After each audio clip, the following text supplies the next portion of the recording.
اسلام کی تاریخ کا ذکر آتے ہی ہر انسان کے دل و دماغ میں مکہ و مدینہ، خانہ کعبہ اور گنبد خضرا کا تصور ابھرتا ہے۔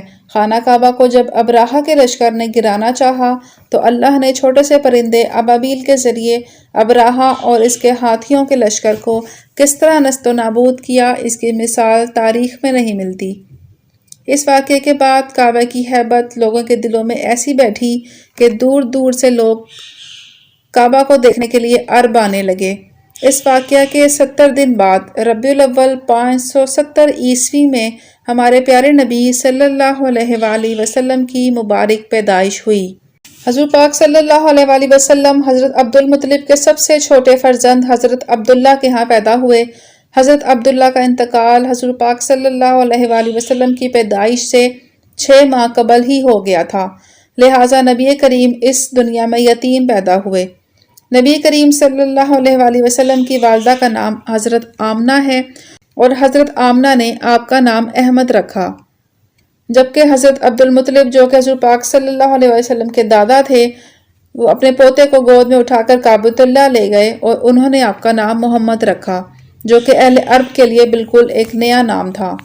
اہل مکہ نے حضرت عبد المطلب سے اس اجنبی نام کی وجہ پوچھی تو انہوں نے جواب دیا کہ میرا یہ بیٹا بڑا نام کمائے گا اور ہر انسان اس کی تعریف کرے گا، اور ان کی یہ بات سچ ثابت ہوئی، کیونکہ نبی کریم صلی اللہ علیہ وآلہ وسلم نے اپنے اخلاق و اطوار سے ایسی مثال قائم کی کہ رہتی دنیا تک لوگ آپ کی تعریف کریں گے۔ اس دور میں رواج تھا کہ شہر کے بچوں کو دور دراز کے گاؤں دائیوں کے پاس بھیجا جاتا تھا۔ حضور پاک صلی اللہ علیہ وآلہ وسلم کی پرورش دائی حلیمہ نے کی۔ دائی حلیمہ کو جب حضرت آمنہ رضی اللہ تعالیٰ عنہ کے یتیم فرزند کا پتہ چلا تو حلیمہ نے انہیں گود میں لے لیا اور دیکھا کہ نبی کریم صلی اللہ علیہ وآلہ وسلم کی پیشانی پر ایک نور چمک رہا تھا۔ وہ جب نبی کریم صلی اللہ علیہ وآلہ وسلم کو گود میں لے کر اپنی اونٹنی پر سوار ہوئیں تو ان کی اونٹنی باقی دائیوں کی اونٹنی سے تیز چلنے لگی۔ دائی حلیمہ کا اپنا ایک بیٹا بھی حضور پاک صلی اللہ علیہ وآلہ وسلم کے برابر تھا۔ آپ دونوں کو دودھ پلاتی لیکن دودھ میں کمی نہ ہوئی۔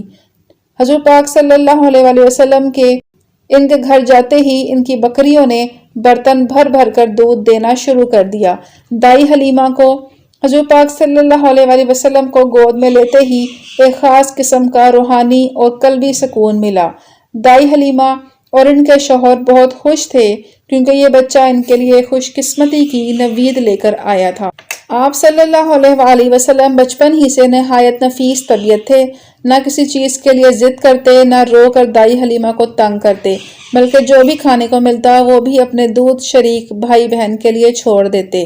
جب آپ 5 سال کے ہوئے تو دائی حلیمہ آپ کو واپس حضرت آمنہ رضی اللہ تعالیٰ عنہ کے پاس لے آئیں اور حضرت آمنہ 6 سال کی عمر میں آپ کو اپنے ننیال مدینہ لے گئیں۔ کچھ عرصہ مدینہ میں گزارنے کے بعد وہ واپس مکہ تشریف لا رہی تھیں کہ راستے میں ان کی طبیعت خراب ہو گئی اور مکہ سے کچھ فاصلے پر ان کا انتقال ہو گیا۔ حضرت محمد صلی اللہ علیہ وآلہ وسلم اپنی والدہ کے پیار سے بھی محروم ہو گئے۔ حضرت آمنہ حضور پاک صلی اللہ علیہ وآلہ وسلم سے بہت محبت کرتی تھیں اور آپ کو دیکھ کر اپنے سب غم بھول جاتی تھیں۔ ان کے انتقال کے بعد ان کی باندی آپ کو مکہ لے آئیں اور محمد صلی اللہ علیہ وآلہ وسلم کو ان کے دادا عبد المطلب کے حوالے کر دیا۔ عبد المطلب بہو کے انتقال کی خبر سن کر محمد صلی اللہ علیہ وآلہ وسلم کو سینے سے لگا کر بہت روئے۔ جناب عبد المطلب حضور پاک صلی اللہ علیہ وآلہ وسلم سے بہت پیار کرتے تھے، کبھی بھی آپ کو اپنی نظروں سے دور نہیں ہونے دیتے تھے۔ 2 سال بعد دادا عبد المطلب بھی انتقال کر گئے۔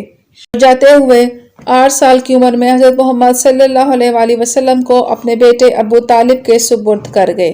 ابو طالب اور ان کی بیوی فاطمہ نے اپنے بچوں کی طرح حضور پاک صلی اللہ علیہ وآلہ وسلم کی پرورش کی۔ عرب کے لوگ اس زمانے میں بہت سی غلط چیزوں کے پیروکار تھے، بت پرست ہونے کے ساتھ ساتھ جاہل بھی تھے۔ کسی ایک چھوٹی سی بات پر لڑائی ہو جاتی تو لڑائی سالہ سال چلتی اور اس لڑائی کے نتیجے میں کئی لوگ قتل کر دیے جاتے، عورتیں، بیوہ اور بچے یتیم ہو جاتے۔ حضور پاک صلی اللہ علیہ وآلہ وسلم کا دل ان تمام چیزوں کو دیکھ کر بہت دکھتا۔ آپ بچپن ہی سے بہت نرم اور نیک دل انسان تھے۔ آپ ہمیشہ یہی سوچتے کہ ان حالات کو کیسے دور کیا جائے۔ وہ ہمیشہ ایسے سماج کا تصور کرتے جس میں سبھی ایک دوسرے سے محبت کرنے والے ہوں، نیک اور رحم دل ہوں۔ وہ عرب کے لوگوں میں عدم مساوات، ناانصافی اور لڑائی جھگڑے دیکھ کر بے چین ہو جاتے۔ 25 سال کی عمر میں آپ کی شادی حضرت ختیجہ سے ہوئی، جبکہ حضرت ختیجہ کی عمر 40 سال تھی۔ حضرت ختیجہ ایک مالدار بیوہ عربی خاتون تھی جو تجارت کے پیشے سے تعلق رکھتی تھی۔ آپ نے حضرت محمد صلی اللہ علیہ وآلہ وسلم کی ایمانداری سے متاثر ہو کر انہیں نکاح کا پیغام بھجوایا، جسے نبی کریم صلی اللہ علیہ وآلہ وسلم نے قبول کر لیا۔ ان سے شادی کے بعد آپ کے مالی حالات بہتر ہو گئے اور آپ کو عرب کے لوگوں کی معاشرتی زندگی کو کیسے تبدیل کیا جائے اس پر غور و فکر کرنے کا وقت ملنے لگا۔ آپ صلی اللہ علیہ وآلہ وسلم غار حرا میں گھنٹوں قیام کرتے اور اللہ کی عبادت میں مشغول ہونے کے ساتھ ساتھ عرب معاشرے کو بہتر کرنے پر غور و فکر کرتے۔ جب آپ کی عمر 40 سال ہو گئی تو اللہ کی جانب سے وحی کے نزول کا سلسلہ شروع ہوا۔ اللہ کی طرف سے پہلی وحی حضرت جبرائیل علیہ السلام لے کر آئے اور آپ صلی اللہ علیہ وآلہ وسلم سے فرمایا کہ اقرا، پڑھو۔ حضرت محمد صلی اللہ علیہ وآلہ وسلم نے کبھی فرشتے نہیں دیکھے تھے تو آپ فرشتے کو دیکھ کر گھبرا گئے۔ آپ نے جواب دیا، مجھے پڑھنا نہیں آتا۔ فرشتے نے پھر کہا، اقرا۔ اس بار بھی آپ نے یہی کہا کہ میں پڑھنا لکھنا نہیں جانتا۔ حضرت جبرائیل علیہ السلام قریب آئے اور آپ صلی اللہ علیہ وآلہ وسلم کو اپنے سینے سے لگا کر بھینچا۔ آپ کو پسینہ آ گیا اور آپ گھبرا گئے۔ اسی حالت میں غار حرا سے نکلے اور گھر واپس آ گئے اور حضرت ختیجہ سے کہا کہ مجھے کچھ اڑا دو، میری زندگی خطرے میں ہے۔ حضرت ختیجہ نے جب آپ کا پسینے سے شرابور جسم دیکھا تو کہا کہ آپ کو کوئی نقصان نہیں پہنچا سکتا، کیونکہ آپ غریبوں کی مدد کرتے ہیں، کمزوروں کا خیال رکھتے ہیں، رشتہ داروں کے ساتھ آپ بہترین سلوک کرتے ہیں۔ جب آپ کی حالت کچھ بہتر ہوئی تو حضرت ختیجہ آپ کو اپنے چچا زاد بھائی ورقہ بن نوفل کے پاس لے گئیں، جو عیسائی تھے اور انجیل کے عالم تھے۔ سارا واقعہ انہیں سنایا گیا۔ ورقہ بن نوفل نے آپ کو بتایا کہ آپ کے پاس جو مخلوق آئی تھی وہ اللہ کی طرف سے فرشتہ تھا جو اللہ کا پیغام نبیوں تک پہنچاتا ہے۔ آپ اللہ کی طرف سے نبی بنا کر بھیجے گئے ہیں۔ یہ قوم آپ پر ظلم کرے گی اور آپ کو شہر سے نکال دے گی۔ اس کے بعد وحی کے نزول کا سلسلہ شروع ہو گیا اور اکثر آپ کو فرشتہ افق پر نظر آتا اور کہتا کہ آپ صلی اللہ علیہ وآلہ وسلم اللہ کے رسول ہیں۔ آپ کی نبوت کا سن کر سب سے پہلے آپ کی اہلیہ حضرت ختیجہ ایمان لائیں، مردوں میں آپ کے دوست حضرت ابو بکر صدیق ایمان لائے اور بچوں میں حضرت علی رضی اللہ عنہ اور لڑکوں میں حضرت زید نے اسلام قبول کیا۔ ایک روز آپ نے اپنے رشتہ داروں اور قریبی لوگوں کو کھانے پر بلایا اور کھانے سے فارغ ہو کر آپ نے سب کو ایک اللہ کی دعوت دی، لوگوں کو بتایا کہ اللہ ایک ہے، اس کی عبادت کی جائے، شرک اور دوسرے گناہوں کے بارے میں بتایا۔ آپ کے رشتہ داروں کے لیے یہ باتیں بالکل نہیں تھیں، سب خاموش ہو گئے، کسی نے اسلام کی طرف آنے میں دلچسپی ظاہر نہیں کی۔ لیکن اسلام کی دعوت اور تعلیمات کے نتیجے میں عرب کے غریبوں اور مسکینوں کو ایک امید کی کرن نظر آئی، کیونکہ اسلام نسل و قبیلے اور ذات پات کی اونچ نیچ کی مخالفت کرتا ہے اور انسان کے اچھے یا برے ہونے کا پیمانہ تقوی و پرہیزگاری کو قرار دیتا ہے۔ لہٰذا کئی غلام، حضرت بلال رضی اللہ تعالیٰ عنہ، حضرت یاسر رضی اللہ تعالیٰ عنہ، ان کی اہلیہ اور حضرت سمیہ رضی اللہ تعالیٰ عنہ نے اسلام قبول کر لیا، جبکہ مکہ کے دیگر بڑے قبائل اور سردار اسلام کی تعلیمات کے مخالف ہو گئے اور آپ کو اسلام کی دعوت بند کرنے کو کہا۔ جو کل تک آپ کو صادق اور امین کہہ کر بلاتے تھے، سب ہی جاہل آپ کو برا بھلا کہنے لگے۔ مکہ کے کفار آپ کی شکایت حضرت ابو طالب کے پاس لے کر آئے اور ان سے کہا کہ آپ اپنے بھتیجے کو سمجھا لیں کہ وہ اسلام کی تبلیغ بند کر دے۔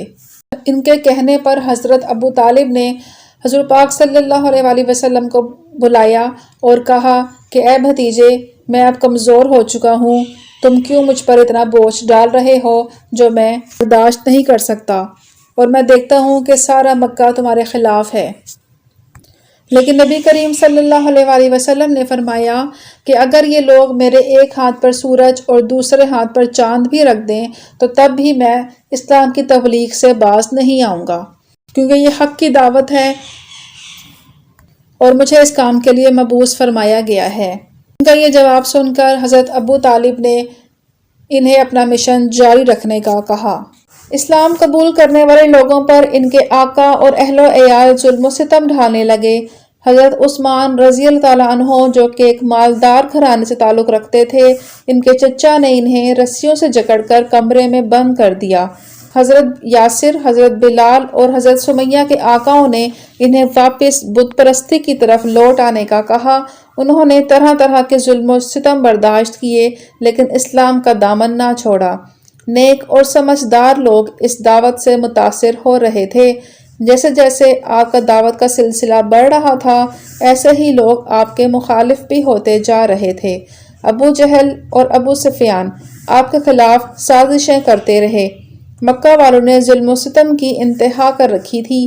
ایک فیصلہ مکہ والوں نے یہ بھی کیا کہ کوئی بھی قریش سے کسی بھی قسم کا تعلق نہیں رکھے گا، نہ مالی نہ معاشرتی۔ نہ قریش خاندان میں کوئی شادی کرے گا، قریش کو کسی تقریب میں نہیں بلایا جائے گا۔ قریش کے لیے یہ فیصلہ بہت سخت تھا۔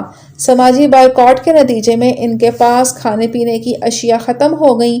انہوں نے درختوں کے پتے کھا کھا کر گزارا کیا۔ ابو جہل اور ابو لہب اس چیز پر نظر رکھتے کہ کوئی بھی قریش کو کھانے پینے کا سامان نہ پہنچائے۔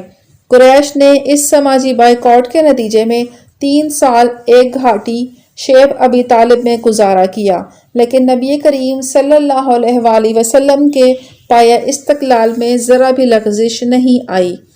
مکہ والوں سے مایوس اور تنگ آ کر نبی کریم صلی اللہ علیہ وآلہ وسلم نے حج کے موقع پر دوسرے ملکوں سے آنے والے لوگوں کو اسلام کی دعوت دی۔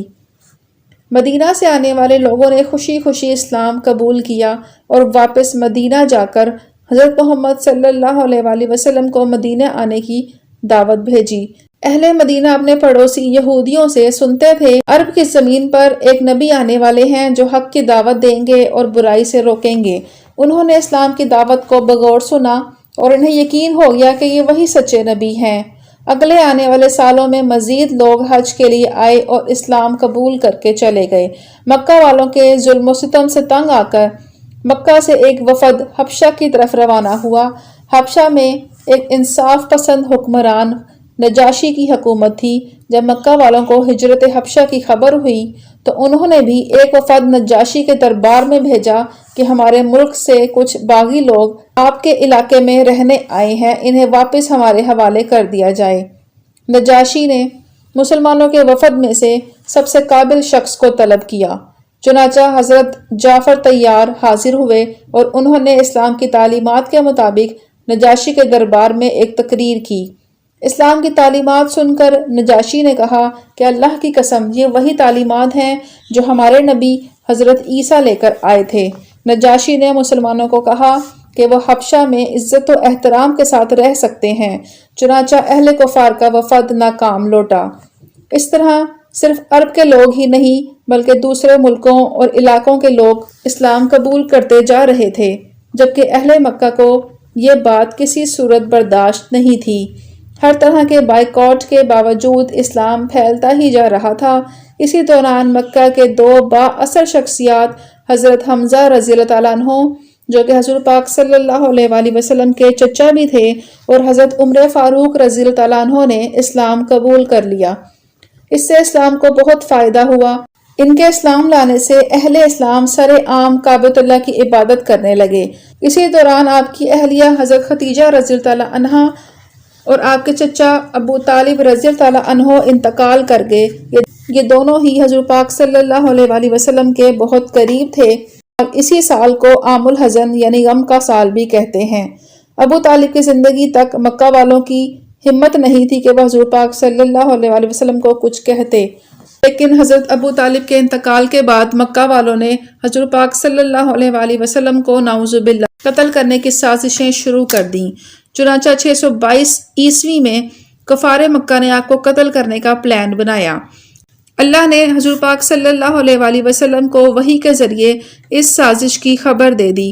آپ نے اپنے بستر پر حضرت علی کو لٹایا اور اپنے رفیق حضرت ابو بکر صدیق رضی اللہ تعالیٰ عنہ کو ساتھ لے کر رات کے اندھیرے میں مکہ سے روانہ ہو گئے۔ آدھی رات کے بعد قاتل ننگی تلواریں لے کر آپ کے گھر آ گئے اور بستر سے چادر اٹھائی تو دیکھا کہ بستر پر حضرت علی موجود ہیں۔ قاتل آپ کی تلاش میں ادھر ادھر دوڑے لیکن آپ کا کہیں پتہ نہ چلا۔ جب انہیں یقین ہو گیا کہ آپ شہر میں نہیں ہیں تو انہوں نے آپ کو گرفتار کرنے والے کے لیے 100 اونٹوں کا انعام رکھا۔ انعام کی لالچ میں لوگ آپ کو تلاش کرنے لگے لیکن ناکام رہے۔ حضور پاک صلی اللہ علیہ وآلہ وسلم کی اس مکہ سے مدینہ جانے کو ہجرت کا نام دیا جاتا ہے۔ یہ ہجرت 622 عیسوی میں ہوئی اور اسی واقعہ کو بعد میں حضرت عمر فاروق رضی اللہ تعالیٰ عنہ کے دور میں نے ہجری یعنی اسلامی سال قرار دیا۔ کفار سے بچنے کے لیے نبی کریم صلی اللہ علیہ وآلہ وسلم نے 3 دن تک ایک غار میں پناہ لی اور اس غار کا نام غار ثور ہے۔ 3 دن کے بعد نبی کریم صلی اللہ علیہ وآلہ وسلم مدینہ پہنچے۔ مدینہ والوں نے حضور پاک صلی اللہ علیہ وآلہ وسلم کا پرتپاک استقبال کیا۔ آپ کے کئی صحابی پہلے ہی مدینہ میں موجود تھے۔ مکہ سے مدینہ کے راستے میں ایک مقام جسے مقام قباء کہا جاتا ہے، اس جگہ حضور پاک صلی اللہ علیہ وآلہ وسلم نے کچھ دن قیام کیا اور اسلام کی پہلی مسجد کی بنیاد رکھی۔ اس مسجد کا نام مسجد قباء ہے جو کہ اسلام کی پہلی مسجد ہے۔ مدینہ پہنچنے پر آپ کی اونٹنی حضرت ابو ایوب انصاری کے گھر کے باہر رکی تو حضور پاک صلی اللہ علیہ وآلہ وسلم نے حضرت ابو ایوب انصاری کے گھر مہمان بن کر 6 ماہ تک قیام کیا۔ اسی دوران مدینہ کی پہلی مسجد مسجد نبوی کی بنیاد رکھی گئی جسے نبی کریم صلی اللہ علیہ وآلہ وسلم نے صحابہ اکرام کے ساتھ مل کر تعمیر کیا۔ اس مسجد سے اسلام کی صحیح تبلیغ کا آغاز ہوا۔ مکہ سے جو لوگ مدینہ بے سر و سامان آئے تھے انہیں مہاجرین کہا گیا اور مدینہ کے لوگوں کو انصار۔ مدینہ کے انصار نے مہاجرین بھائیوں کا بہت اچھا استقبال کیا، ان کی ہر طرح سے مدد کی اور انہیں اپنے گھروں اور تجارت میں شریک کیا۔ مدینہ میں حضور پاک صلی اللہ علیہ وآلہ وسلم سے حضرت سلمان فارسی ملے جو سالوں سے آپ کی تلاش میں اپنا گھر بار چھوڑ کر نکلے تھے۔ راستے میں کچھ لوگوں نے ان کے ساتھ دھوکہ کیا اور انہیں اپنا غلام بنا لیا۔ جب حضور پاک صلی اللہ علیہ وآلہ وسلم کو ان کے حالات کا پتہ چلا تو آپ نے انہیں خرید کر آزاد کرنے کا فیصلہ کیا۔ مالک نے 6000 چاندی کے سکے مانگے تو مسلمانوں نے اتنی رقم کا سونا اکٹھا کر کے یہودی کو دے دیا اور حضرت سلمان فارسی کو آزاد کروایا۔ آزادی کے بعد ہمیشہ حضرت سلمان فارسی حضور پاک صلی اللہ علیہ وآلہ وسلم کے پاس ہی رہے۔ مدینہ کے یہودی بہت مضبوط کاروباری لوگ تھے۔ مدینہ کے مسلمان ان سے اپنی ضرورت کے وقت پیسہ سود پر لیتے، جس کی وجہ سے یہ لوگ مدینہ میں بہت زیادہ طاقتور ہوتے جا رہے تھے۔ ان کا مدینہ میں بہت زیادہ اثر و رسوخ تھا، لیکن حضور پاک صلی اللہ علیہ وآلہ وسلم کی مدینہ آمد پر آپ نے سود پر پیسہ لینے کی ممانعت کر دی، جو یہودیوں کو بہت برا لگا۔ مدینہ میں انہیں جو اہمیت حاصل تھی وہ انہیں ختم ہوتی نظر آئی، اور دوسرا وہ یہ تصور کیے بیٹھے تھے کہ جو نبی آنے والا ہے وہ ان میں سے ہوگا، کیونکہ نبی پاک کی آمد کے بارے میں پیشن گوئی ان کی کتاب میں درج تھی۔ لیکن یہودی اپنی نسلی برتری اور تنگ نظری کے سبب آپ کو دین اسلام کے ساتھ نبی ماننے کو تیار نہ تھے۔ یہودی پھر آپ کے خلاف سازشیں کرنے لگے اور مسلمانوں کو نقصان پہنچانے کے منصوبے بنانے لگے۔ انہوں نے خفیہ طور پر مکہ کے لوگوں سے ربط بڑھانے شروع کر دیے اور ان منافقوں کے ساتھ میل جول بڑھا لیے جو یا تو مسلمان ہی نہیں ہوئے تھے یا مسلمان ہو کر بھی دل سے اپنے پرانے عقیدے کو اچھا سمجھتے تھے۔ یہ سب ہمارے نبی جانتے تھے، لیکن آپ مدینہ میں امن چاہتے تھے، اور وہ یہ بھی چاہتے تھے کہ کسی بھی عقیدے کے لوگوں کو مدینہ میں کوئی تکلیف نہ ہو۔ لیکن کفار مکہ کو یہ بات بالکل پسند نہ آئی کہ مدینہ میں مسلمان آرام و سکون کی زندگی بسر کریں اور اسلام کا دائرہ وسیع سے وسیع تر ہوتا جائے۔ مدینہ کے یہودیوں سے بڑھتے ہوئے میل جول کے نتیجے میں کفار مکہ نے ان کے ساتھ مل کر مسلمانوں کے خلاف سازشیں شروع کیں۔ وہ چاہتے تھے کہ ہم مدینہ پر حملہ کر دیں اور مٹھی بھر مسلمانوں کو ہمیشہ کے لیے ختم کر دیں، اور انہیں اس بات کا بھی یقین تھا کہ اگر وہ مدینہ پر حملہ کرتے ہیں تو وہاں کے یہودی اور غیر مسلم لوگ ہمارا ساتھ دیں گے اور وہ آسانی سے مسلمانوں کا نام و نشان مٹا دیں گے۔ اسی سلسلے میں کفار مکہ اور مدینہ کے مسلمانوں کے درمیان سب سے پہلے لڑی جانے والی لڑائی جسے غزوہ بدر کے نام سے جانا جاتا ہے، وہ جنگ لڑی گئی۔ 19 رمضان المبارک 16 مارچ سن 624 عیسوی میں کفار مکہ 1000 اونٹوں اور گھوڑوں پر سوار ہو کر مدینہ پر حملہ کرنے کی غرض سے روانہ ہوئے۔ حضور پاک صلی اللہ علیہ وسلم کے چچا حضرت عباس اور کئی مسلمان جو مکہ میں موجود تھے، انہوں نے آپ کو مدینے پر حملہ کی اطلاع دی۔ آپ نے بھی جنگ کی تیاری شروع کر دی اور مدینہ کے مسلمانوں کو جمع کیا جو لڑائی کرنے کے قابل تھے۔ اس طرح 1000 افراد اور صرف 2 گھوڑے تھے، لیکن تقریباً 700 افراد جو منافق تھے انہوں نے عین وقت پر جنگ سے انکار کر دیا۔ اب میدان جنگ میں صرف 313 افراد بچے تھے جو بے سر و سامان بھی تھے۔ مدینہ سے 80 میل دور غزوہ بدر کا میدان لگا۔ یہ جنگ حق و باطل کی پہلی زبردست جنگ تھی۔ اس جنگ میں مسلمانوں نے بہت بہادری سے مقابلہ کیا اور ابو جہل سمیت کئی سردار اس جنگ میں مارے گئے۔ کفار مکہ 70 آدمیوں کی لاشیں میدان جنگ میں چھوڑ کر بھاگ گئے اور تقریباً اتنے ہی لوگ قیدی بنا لیے گئے۔ اس جنگ میں صرف 14 مسلمان شہید ہوئے۔ غزوہ بدر مسلمانوں اور اسلام کی تاریخ میں بہت اہمیت کی حامل ہے، کیونکہ اس سے سب کو یہ پتہ چل گیا کہ مسلمان بہت طاقتور ہیں۔ اس فتح کے بعد آپ نے یہودیوں کی خبر لی جنہوں نے مسلمانوں سے غداری کی، لیکن انہوں نے پھر سے امن سمجھوتا کر لیا۔ مدینہ آنے کے بعد رمضان کے روزے فرض ہوئے اور مسلمانوں کو خانہ کعبہ کی طرف رخ کر کے نماز ادا کرنے کا حکم ملا۔ اس کے بعد 625 عیسوی میں غزوہ احد ہوئی۔ کفار مکہ جو ہار کے غصے میں تھے اور اپنے مقتولین کے بدلے کی آگ ان کے اندر بھڑک رہی تھی، انہوں نے تجارت کا ایک بڑا منافع جنگ کی تیاری میں استعمال کیا۔ مکہ کے ارد گرد کے منافقین کو بھی اپنے ساتھ ملا لیا اور زیادہ گھوڑے، تلواریں اور ساز و سامان کے ساتھ تقریباً 10,000 کا لشکر مدینہ پر حملہ آور ہونے کو روانہ ہوا۔ اس بار مسلمانوں کی تعداد 700 تھی۔ مدینہ کے شمال میں احد پہاڑ کے قریب انہوں نے خیمے لگائے۔ حضور پاک صلی اللہ علیہ وسلم نے تیر اندازوں کا ایک دستہ اس مقام پر تعینات کیا جہاں سے کفار پلٹ کر حملہ آور ہو سکتے تھے، اور انہیں سخت ہدایت کی گئی کہ جنگ جیت بھی جائیں تو بھی یہ مقام خالی نہیں کرنا، کیونکہ بھاگتے ہوئے کفار اس جگہ سے دوبارہ حملہ آور ہو سکتے ہیں۔ جنگ شروع ہوئی تو مسلمان بہت شدت سے لڑے اور تھوڑی ہی دیر بعد کفار کے پاؤں اکھڑتے ہوئے محسوس ہوئے۔ کفار میدان جنگ چھوڑ کر بھاگنے لگے تو احد پہاڑ کے قریب تعینات تیر اندازوں نے سمجھا کہ انہیں جنگ میں فتح نصیب ہو چکی ہے، لہٰذا وہ بھی پہاڑی چھوڑ کر نیچے آ گئے اور مال غنیمت اکٹھا کرنے لگے۔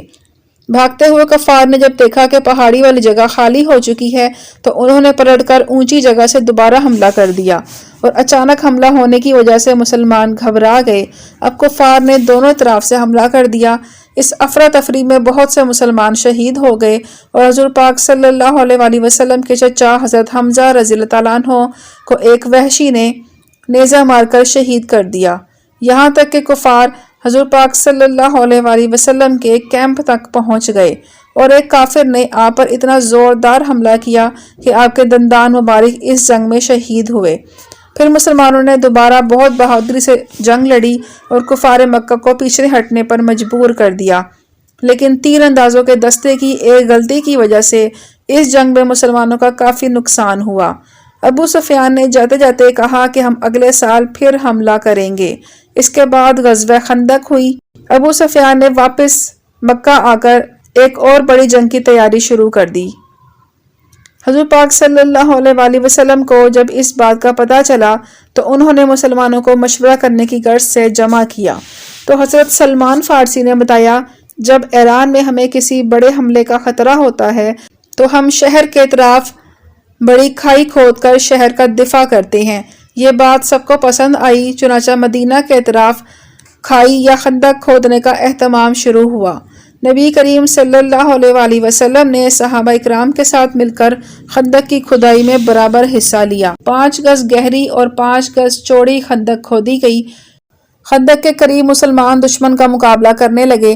ایک جگہ سے خندق کم چوڑی تھی جس میں سے کفار نے مدینہ شہر میں داخل ہونے کی کوشش کی، لیکن مسلمان تیر اندازوں نے ڈٹ کر مقابلہ کیا اور انہیں قتل کر دیا۔ اس دوران کئی جنگجو مسلمان بھی شہید ہوئے، لیکن کفار مسلمانوں کو زیادہ نقصان نہ پہنچا سکے۔ ایک رات شدید آندھی آئی اور سردی بڑھتی گئی۔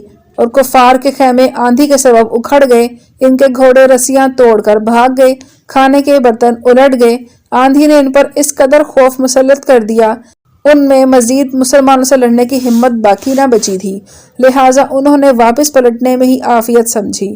کفار نے اپنی پوری طاقت اور ساز و سامان کے ساتھ مسلمانوں سے 3 جنگیں لڑیں، لیکن پھر بھی مسلمانوں کا بے سر و سامانی کے باوجود مقابلہ نہیں کر سکے تھے اور ہر بار شکست کا سامنا کرنا پڑا۔ اس جنگ کے بعد نبی کریم صلی اللہ علیہ وآلہ وسلم نے پیشن گوئی کی کہ اب کفار مدینہ پر کبھی حملہ کرنے کا نہیں سوچیں گے۔ کفار مکہ کی شکست پر شکست دیکھ کر مکہ کے ارد گرد کے باقی قبائل میں بھی اسلام کی ہیبت بیٹھ گئی، لوگوں کو پتہ چل گیا کہ یہی دین حق ہے۔ اس ویڈیو میں اتنا ہی۔ اسلام کی مزید تاریخ آپ کو بتائیں گے اپنی نیکسٹ ویڈیو میں۔ جب تک کے لیے اللہ حافظ۔